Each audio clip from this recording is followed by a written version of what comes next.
Today on Rune Soup, for I guess our calendrical interregnum, I thought we might do something a little different, and that's basically me driving around my hometown early on Boxing Day. So if you're listening to this on the podcast, it's fine. There might be a few asides about things from my past, I guess, but they won't actually affect the content of the show. It's just I figured I needed to do something, and I find these driving videos oddly soothing if there's content around with them. And given that about 95% of you aren't based in Australia, if you want to know what a kind of regional coastal town looks like, you can sit there whilst digesting and have a sticky beak. I guess... Oh, hang on. Now, let me show you the first thing. So that's essentially what we're going to do. We're coming up here on my primary school. I was going to do this very early in the morning on Boxing Day. It's only about 8:30 a.m. now, but I'm like, yeah, come on, 6 a.m. Boxing Day. My family's wine cellar kind of made that a bit difficult yesterday. But coming up around the corner is the primary school I was school captain of. Funnily enough, running on a Make Merriweather Heights Primary School Great Again platform. And look at all these new buildings, so, coincidence? I think not. I kind of did run on that platform, actually. I gave, my speech was all kinds of nonsense promises to do with water parks and roller coasters, and then I threw out candy, which probably wouldn't be allowed when you stop to think about it. But, carry on with the drive. I guess for this episode, because it's been over a year, as you know, we had the Scarlets back on for the 52nd episode, but here we are looking at 2017, and in the Chaos Protocols, I kind of describe the difference between strategies of terrain and strategies of trajectory. Strategies of terrain are when you actually know, obviously, the terrain and what's coming up, and the game becomes one of working out how it becomes navigable. So it's, I need to climb this mountain range, what are the things I need to do? A strategy of trajectory is one where you know the broad movements of where something is going. So the rise of mobile devices is an example of a strategy of trajectory. We don't know what the individual components of terrain are in between that and now. And so I've been thinking about that because the terrain for next year is unknown, but the trajectory or trajectories is becoming increasingly clear. So, hang on, I'm not sure if my video's gone off. Let me just pull in, funny enough, to my old street and see if I can get that dog to hunt.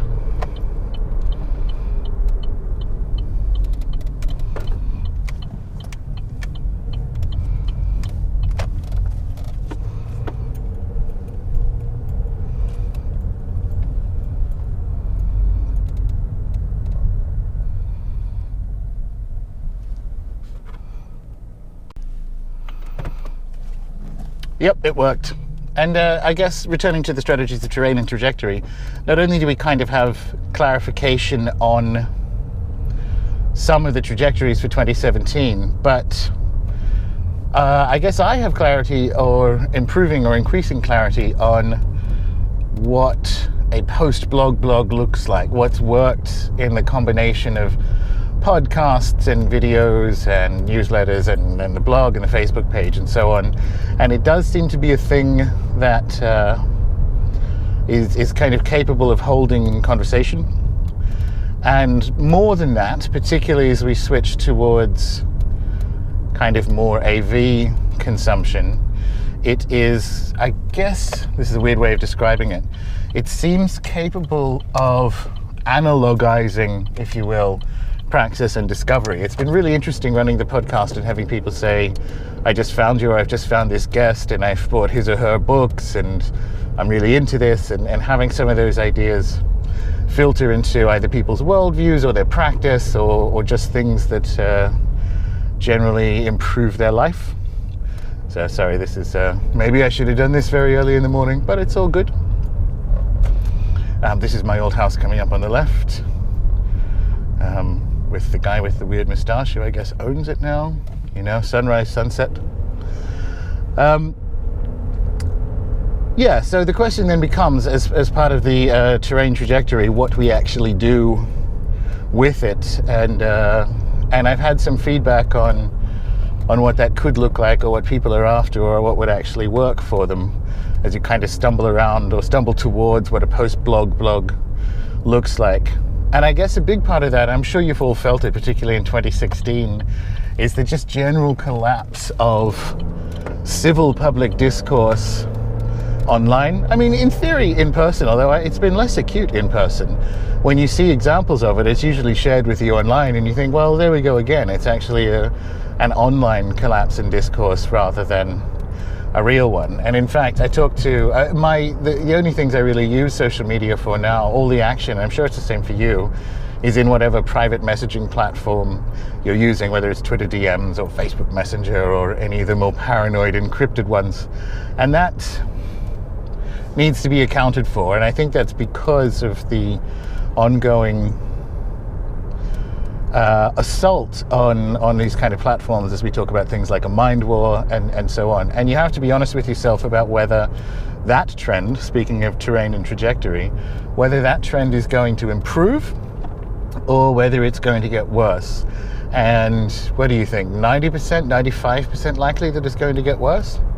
So at the time where we need to be able to have free, I hesitate to use the word safe because, you know, safe spaces and so on, which I, in theory, don't have a problem with. But look at all this, Australians on their way to the traditional Boxing Day beach situation. What that means is I need to do something, because I don't see a medium-term future where public discourse is going to be worth much time. I need to do something with the members area. Because we're sort of precisely at the time where we need those discussions as things sort of get on a trajectory basis, shall we say, a little bit more intense. And the other thing that's happened, I guess, that what I needed to solve with improving, say, a members area is people being able to get in contact with me. The reason I say Twitter at the end of each of these episodes is because I'm kind of shit with emails. It's been wonderful having people reply to the newsletter, and I have a few occasional kind of backwards and forwards for that, for when they aren't questions for the video. But I'm sure, as if you've sent one in, you'll know, you kind of get them.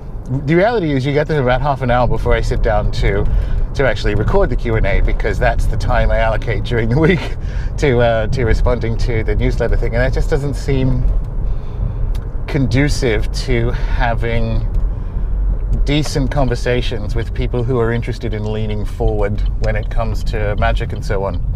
So that's the other thing I need to be able to solve, kind of in a Rune Soup in 2017, improved contact for those who are interested in leaning forward. I don't mean like, you know, I'm going to show up in your living room and you go, I don't even really fucking care about you. What is this? Like, I maybe listen to some of the podcast episodes, but otherwise get out. That's not for you then, right? There are others who are kind of keen on continuing discussions around some of the topics and what have you that get tabled in the show or on the blog or in the books and so on. So what we're going to do in 2017 is have we're going to roll out a proper membership option for Rune Soup. There is actually a members area at the moment, which is where you log in to get all the newsletters and the Campfire's Edge presentation. But perhaps by the time you're listening to this, if not within the first couple of weeks, that's going to extend to a proper monthly membership that includes sort of, I guess, the following things. And the main one is going to be, look at all these Australians. And the main one is going to be ongoing, kind of like rolling coursework. So there will be every quarter there will be one major course, and naturally the first one is going to be on sigils, and I'll talk about that a little bit further on in this drive. But there'll be like rolling ongoing coursework, and that's really the thing I've been looking for, I guess. I even hate to kind of call it coursework in that sense. If you consider kind of like what the Scarlets were talking about, we're shifting from a find the others to an activate the others, if you will, way of not even talking about magic, but the performance of it.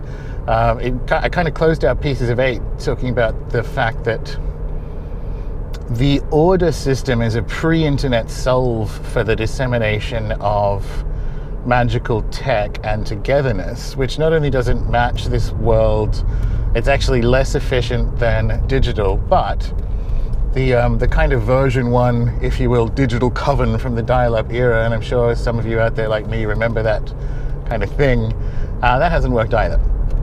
So it needs to be this kind of post-digital, online to offline, I guess, activation. And that means sort of rolling coursework that will allow people to, I guess, come together on a project basis, learn and share in an anonymized way, particularly with sigils, obviously, because the sort of intentions behind the enchantments can be very personal, and they should be very personal. That's what magic is for. But you know, you maybe don't want your name attached to it, and as is the case with the Q&As, that stuff will be anonymized for the people who want it to be so, but it will kind of really help to kind of build down on it. I expect there will be ad hoc courses as well.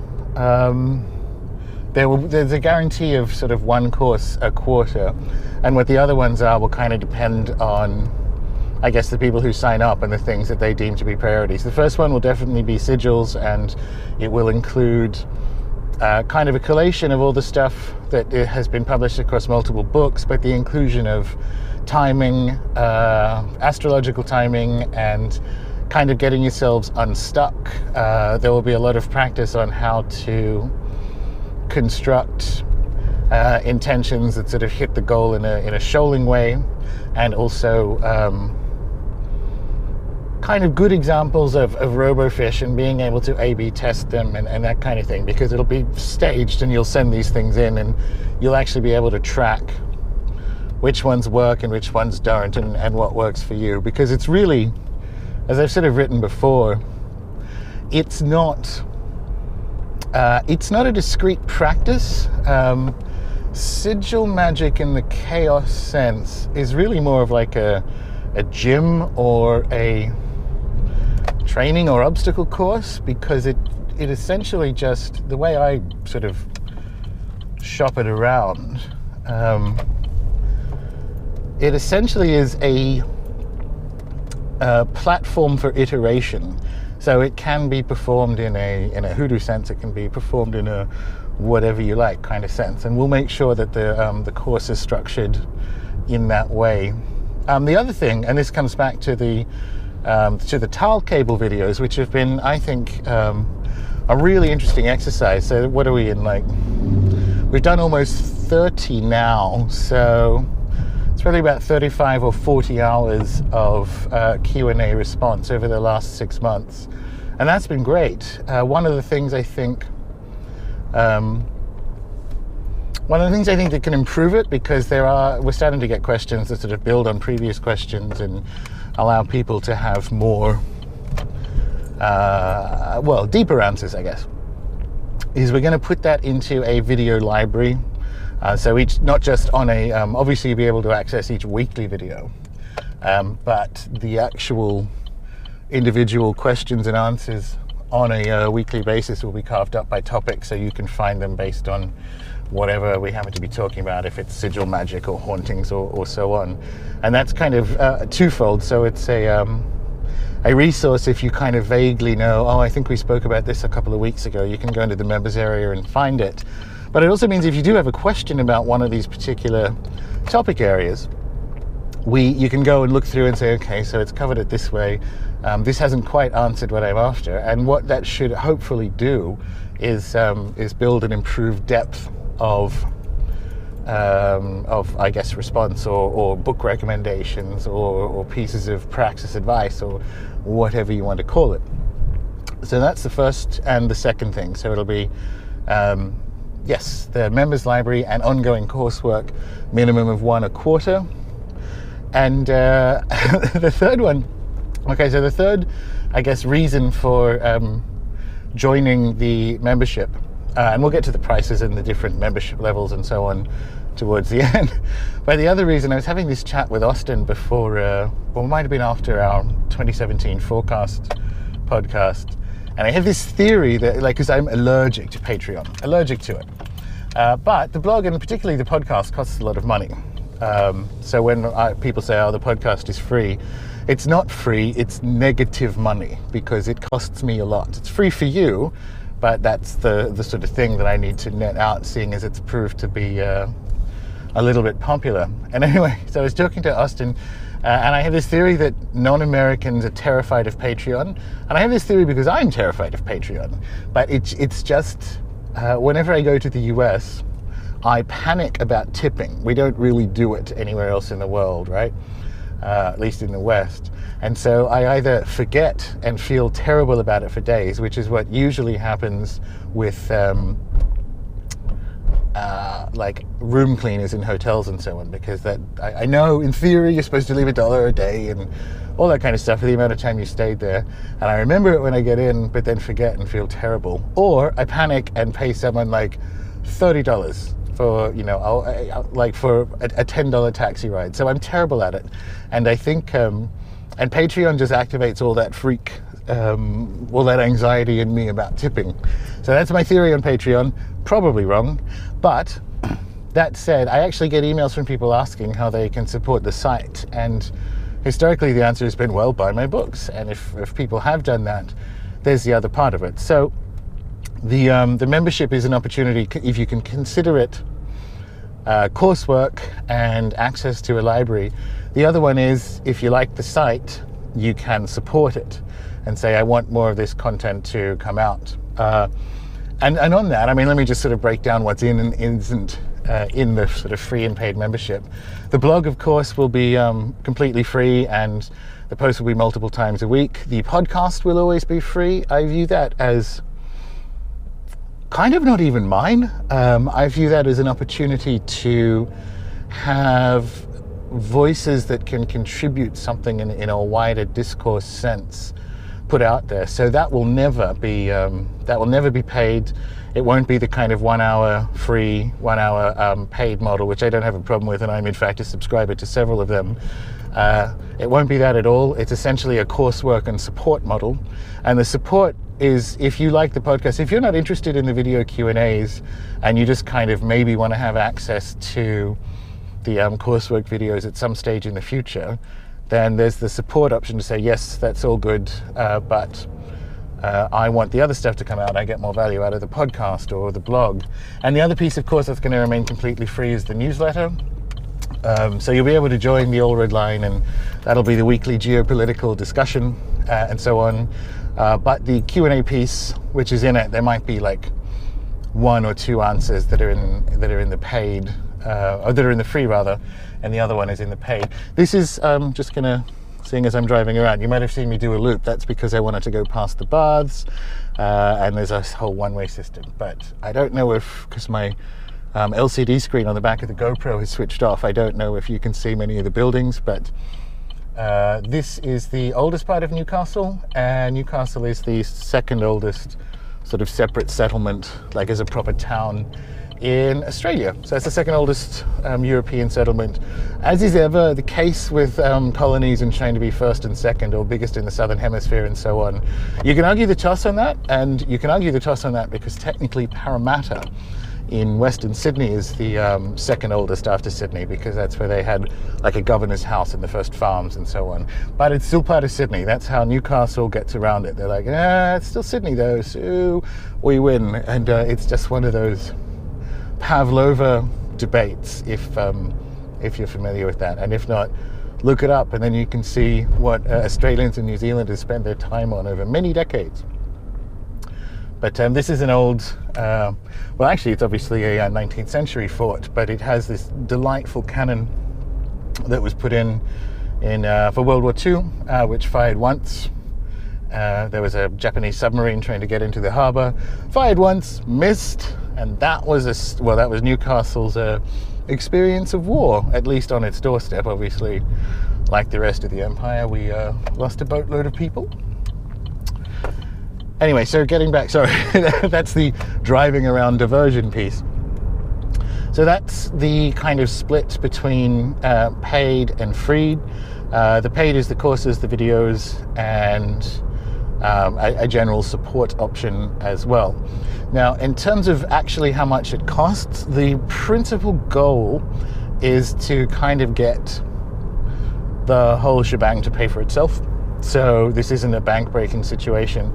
And to the point where if people are interested in the courses or the support membership, I kind of wanted to net each other out, which is actually what's taken quite a while. This is a sort of new way of thinking about what memberships are, rather than selling courses, or rather than selling courses with a discount to members or so on.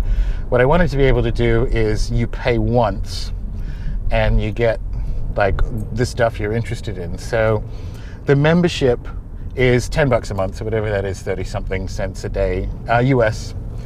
And after 3 months of membership, you get access to the courses. Now, that's no big deal in Q1 of next year, because the courses, it's only once a quarter, so the sigil course won't be out till end of February anyway.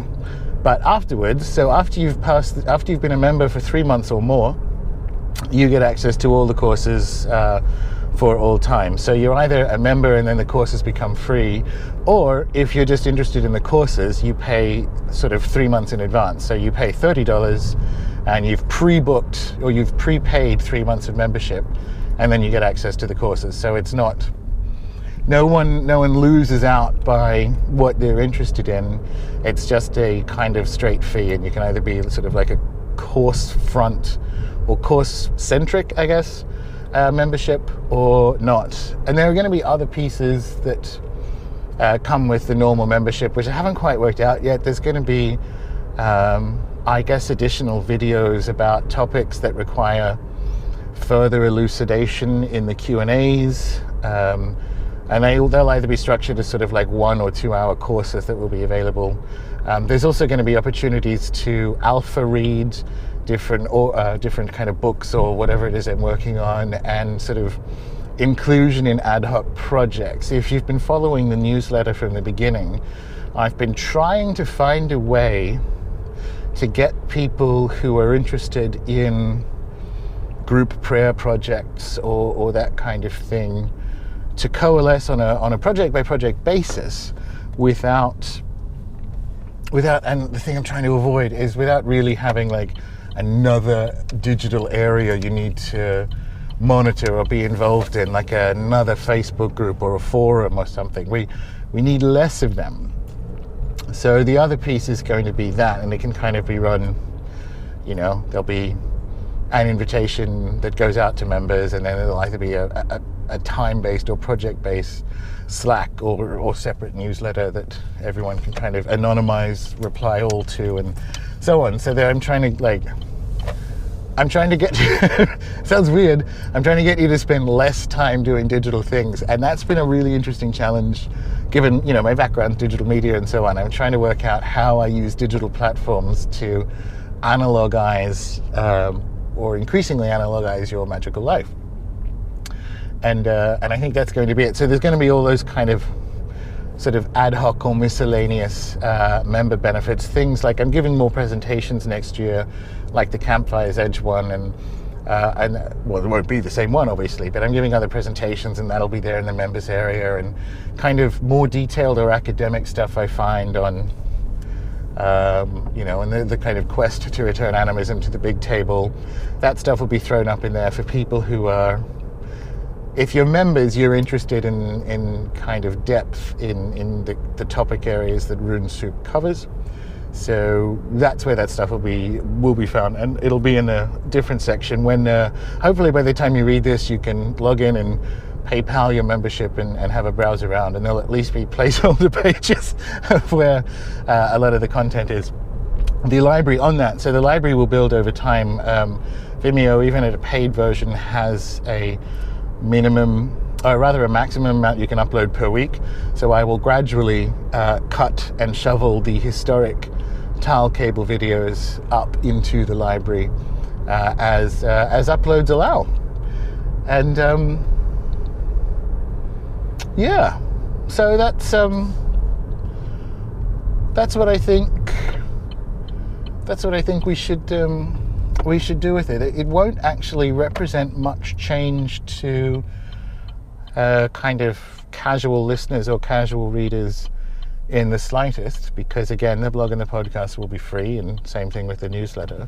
But hopefully it will answer some of the things that people who are really a bit more interested in kind of doubling down on the getting animism to the big table idea and so on, and want to be able to really kind of, I guess, improve different areas of practical magic and practical enchantment that has thus far eluded them, which I can kind of discern in some of the questions.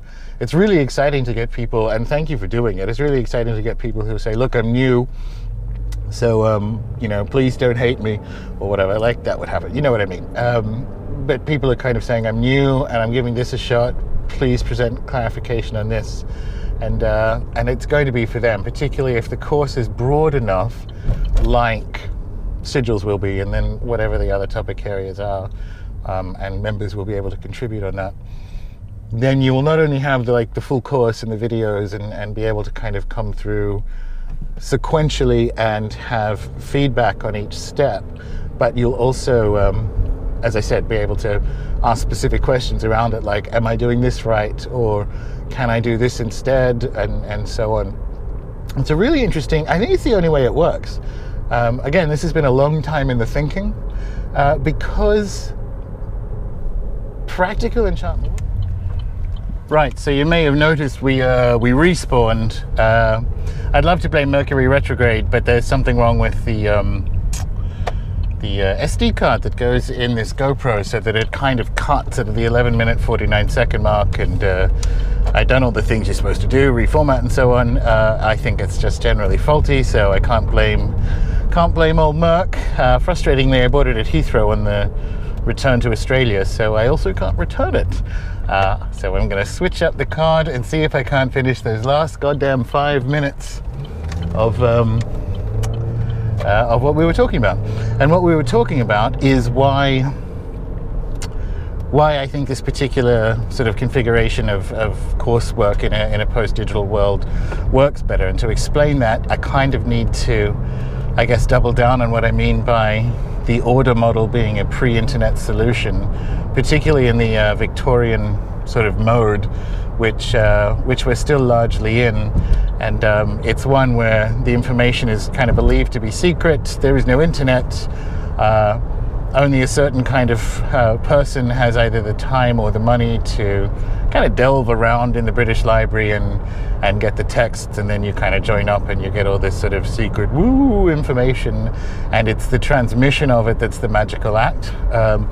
That doesn't match academia today. You'll notice that MIT and everyone puts their own coursework online. The value is not in the transmission of the information, it's in the activation of it. And so it's better to be thinking of it this way, because otherwise, and this kind of comes back to what I was saying about the really interesting Q&As I've got from new people asking, can I do it this way or that? We need to strike a balance between thinking of practical enchantment as cooking or ruining a wedding cake, and also at the other end of it, like, anything goes, so anything can mean anything. There is certainly a language to this, or a technology, or a technological language, and albeit in a declined form, which means some particular configuration of ideas and ingredients works better than others, but that doesn't mean that you have a kind of molecular gastronomic precision to be expected from it. So in this kind of work where you get where you can follow along with what I consider to, particularly, we're just using the sigils as an example, but for other courses, you can follow along with what I found to be useful via trial and error, but also have the kind of one-to-one capacity, not just of saying, hey, can I do it this way, but potentially even throwing that open to the group and seeing if other people can use it or iterate off it, and so on. So that's the kind of membership model. I think it's you can support Rune Soup, and those who want to take it further, that it's It's a membership of a post site. So it will be kind of group stuff, and not in a sexy way, sadly, none of you live here, but you know, a membership of a way of accessing and activating information. And so with that, I hope you have had a wonderful, we'll just sign it off here. I hope you've had a wonderful Christmas, Hanukkah weekend, and I hope you have a fantastic New Year, and I hope you take the time to, kind of like what Austin and I were talking about, get your head ready for the trajectories of 2017. It's a steep trajectory, but there's some good stuff that we can double down on or ride or extract, or however you want to kind of construct that metaphor. Not really a metaphor, is it? And yeah, have a wonderful weekend. I shall speak to you in the new year.